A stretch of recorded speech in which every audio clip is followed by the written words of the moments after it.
Problem দেখা যায় কি, ফরজ নামাজ পড়ে সুন্নাতকে পরিত্যাগ করে দেয়। আছে না নাই? আছে না নাই? আছে। মুনাজাত বেদাত, ঠিক আছে, ভালো কথা। আলাসের ছেলেদের, যুবকদের, তরুণদের, আমাদের বাবাদের সবার মন খুব ভালো, খুব দ্রুত হককে অ্যাকসেপ্ট করতে পারে। মুনাজাত বেদাত বলে দিয়েছে, আমরা তুলে দিয়েছে, আর মুনাজাত তারা করবে না, মেরে ফেললেও করে না। কিন্তু নামাজ শেষে যে দোয়া জিকির আজকাল গুলো আছে, এগুলোকে আস্তে আস্তে তুলে দিচ্ছে মনে হচ্ছে। অনেকে নামাজ শেষ করে 2-3টে দোয়া জিকির আজকাল করে উঠে চলে যায়। আছে না নাই? কথা বলেন, আছে না নাই? আরে ভাই, যেটা সুন্নাত সেগুলো তো কমপক্ষে করবেন। আল্লাহ নবী বলছেন, সুনান তিরমিজি হাদিস 479,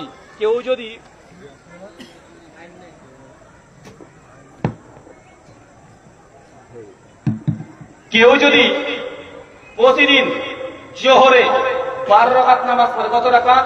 12 রাকাত। জোহরের আগে 4, জোহরের নামাজের পরে 4, আর জোহরের মূল নামাজ 4, টোটাল কয় রাকাত নামাজ? 12 রাকাত। আল্লাহ নবী বলছেন এই ব্যক্তির জন্য জাহান্নাম হারাম। কি হারাম? কি হারাম? জাহান্নাম হারাম। নামাজ কি? জোহরের আগে সুন্নাত 4, পরে সুন্নাত 4, আর মাঝখানে ফরজ 4 আছে। কেউ যদি এই 12 রাকাত নামাজকে হেফাজত করতে পারে জোহরের, তো ওই ব্যক্তির জন্য জাহান্নাম হারাম।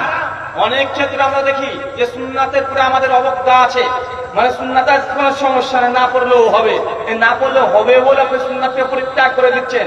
অথচ সুন্নাত নামাজ নবীর ইত্তেবা করার কারণে আল্লাহ এত এত ফজিলত দিয়েছে। আরে ফরজ নামাজ এটা পড়তে হবে, এটা না পড়লে কাফের হয়ে যাবেন। আর সুন্নাত নামাজ কি জন্য? সুন্নাত নামাজ আপনার আমলকে মজবুত করার জন্য, আপনার আমল থেকে ওই আমলটাকে সুপারলেটিভ করার জন্য।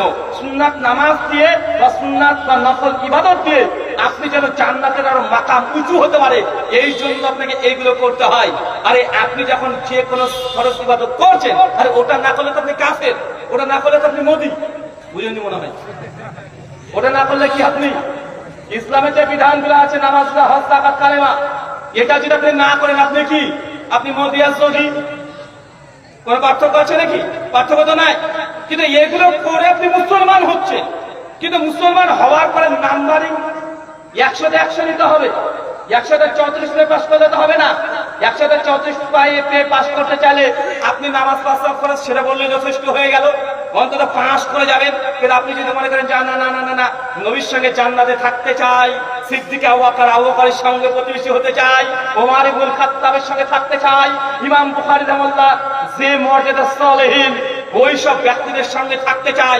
আল্লাহ কোরআন মাজিদ সূরা নিসার 69 নম্বর আয়াতে বলছে, ইয়া আইয়ুহাল্লাযিনা আমানু, হে বিশ্বাসীগণ, আতিউল্লাহ ওয়া আতিউর রাসূল, যে আল্লাহ এবং রাসূলের আনুগত্য করবে, ওয়া নবিয়্যিন ওয়া সিদ্দিকিন ওয়া শুহাদা ওয়া সালিহিন, ওই সমস্ত ব্যক্তিরা নবীদের সঙ্গে থাকবে। কার সঙ্গে?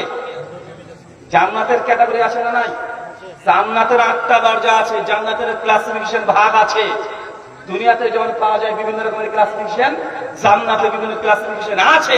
নবীদের মাকাম যেহেতু সবচেয়ে বেশি, তাদের জন্য স্পেশাল জান্নাত আছে। এরপর সিদ্দিকিন, যারা সত্যবাদী, সলিহিন, নেককার পরিষ্কার ব্যক্তিদের জন্য, যারা শহীদ হয়ে গেছে তাদের জন্য আলাদা।